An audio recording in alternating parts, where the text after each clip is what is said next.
आपका स्वागत है हमारे आज की YouTube चैनल में। आज हमारा टॉपिक रहने वाला है प्रकाश का संचरण, यानी प्रकाश कैसे संचरित होता है। आज हमको ये समझना है।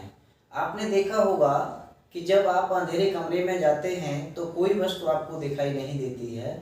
जैसे ही आप बल्ब जलाते हैं या मोमबत्ती जलाते हैं तो पूरे कमरे में प्रकाश फैल जाता है। इससे स्पष्ट होता है कि जो भी प्रकाश स्रोत है, चाहे वो मोमबत्ती हो चाहे बल्ब हो, उससे जो निकलने वाला प्रकाश है सभी दिशाओं में फैलता है। पृथ्वी से कुछ ऊंचाई तक वायुमंडल है, फिर उससे ऊपर जब हम जाते हैं तो वायुमंडल नहीं है, वहाँ निर्वात है। निर्वात का मतलब होता है वहाँ वायु नहीं है। पृथ्वी से कुछ ऊंचाई तक वायुमंडल, उससे फिर ऊपर जाने पर वायुमंडल नहीं है, अर्थात निर्वात है। फिर भी सूर्य का प्रकाश पृथ्वी तक पहुंच जाता है। इससे स्पष्ट होता है कि सूर्य से जो निकलने वाला प्रकाश है उसको किसी माध्यम की आवश्यकता नहीं होती है। तो सूर्य से निकलने वाला प्रकाश है वो निर्वात के अतिरिक्त पारदर्शी माध्यमों जैसे जल, वायु, गैस, ग्लिसरीन, इनमें भी संचरित हो सकता है, इनमें भी चल सकता है। तो आज हम आपको बताने जा रहे हैं प्रकाश का संचरण। तो यहाँ एक जो मुख्य बात है प्रकाश के संचरण के विषय में, तो एक जो लाइन लिखा रहे हैं वो है प्रकाश वैद्युत चुंबकीय तरंगों के रूप में चलता है।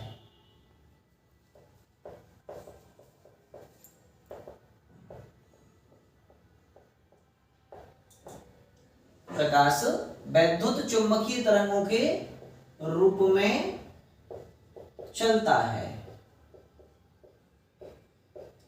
इसका मतलब प्रकाश में वैद्युत और चुंबकीय दोनों की प्रवृत्ति होती है। लेकिन वैद्युत चुंबकीय तरंगें क्या हैं, जब हम वैद्युत चुंबकीय तरंग वाला चैप्टर पढ़ाएंगे वहां इसके बारे में विस्तार से बताएंगे। फिलहाल आप इतना समझ लेंगे कि प्रकाश वैद्युत चुंबकीय तरंगों के रूप में चलता है। प्रकाश का गमन पथ सरल रेखीय होता है।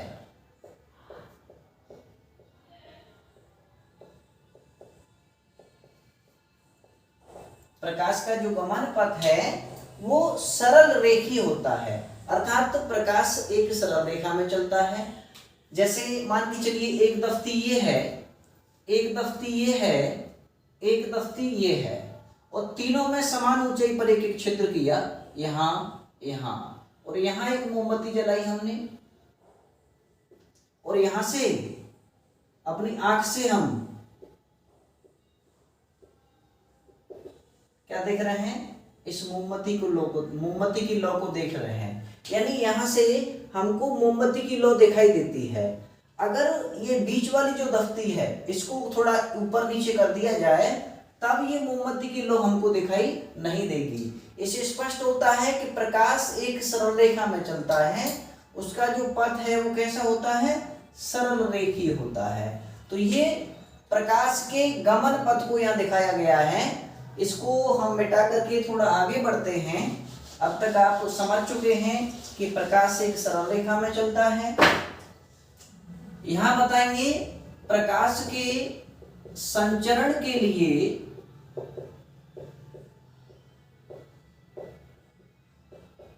माध्यम की आवश्यकता नहीं होती। माध्यम की आवश्यकता नहीं होती।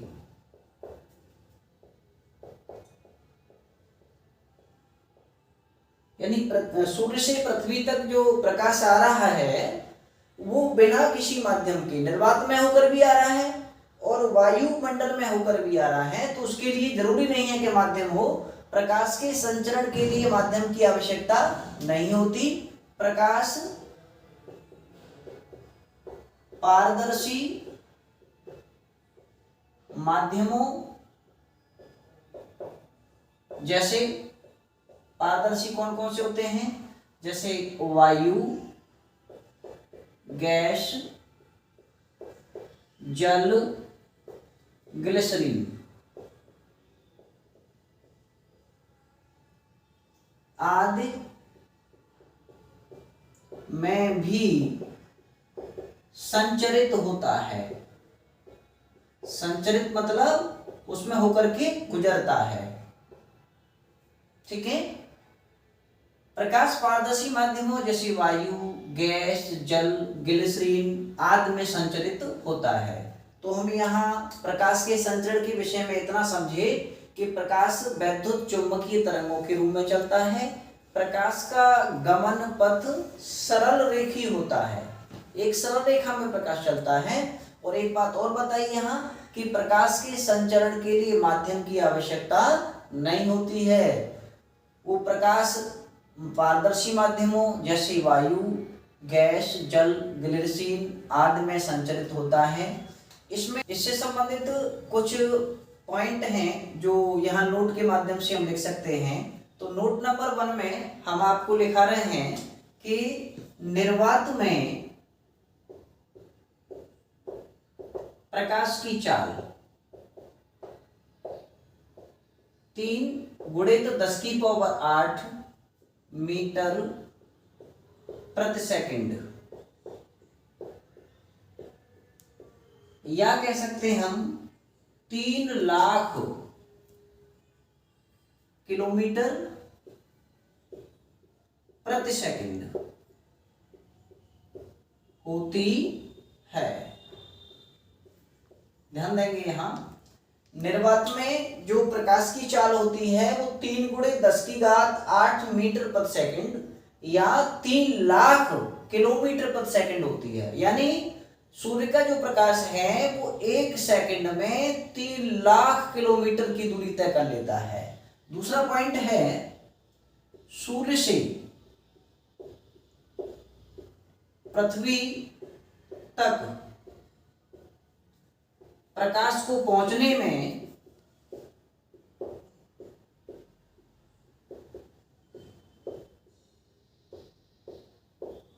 500 सेकंड का समय लगता है। कितने सेकंड का?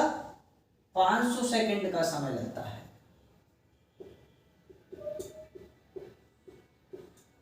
समय लगता है। ठीक है। यानी सूर्य से पृथ्वी तक प्रकाश कितने समय में पहुंचता है? 500 सेकंड में पहुंचता है। अगर इसका आप मिनट बनाना चाहें कि 500 सेकंड में कितना मिनट होता है तो इसमें आप 60 का भाग दे दीजिए, तो लगभग 8.33 मिनट आएगा। लगभग 8.3 मिनट में प्रकाश सूर्य से पृथ्वी तक पहुंचता है। तो एक पॉइंट और इसमें लिख सकते हैं हम, वो ये है कि पारदर्शी माध्यमों में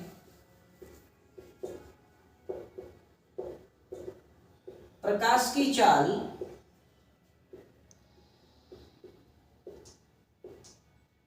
निर्वात में प्रकाश की चाल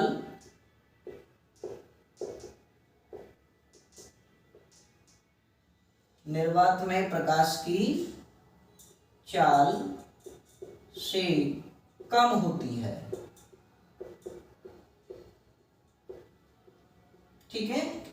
पारदर्शी माध्यमों में, पारदर्शी माध्यम यहाँ कई लिख भी चुके हैं, वायु है, गैस है, जल है, ग्लिसरीन है, स्वच्छ कांच भी होता है।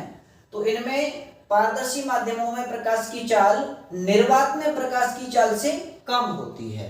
यानी 3 × 10⁸ मीटर प्रति सेकंड से थोड़ी कम होती है। भिन्न भिन्न माध्यमों में प्रकाश की चाल भिन्न भिन्न होती है। तो आज हमने आपको बताया प्रकाश के संचरण के विषय में, और उम्मीद करते हैं आपकी समझ में आ गया होगा प्रकाश का संचरण कैसे होता है। अगले वीडियो में हम फिर मिलेंगे प्रकाश के किसी अन्य टॉपिक के साथ। तब तक के लिए बाय।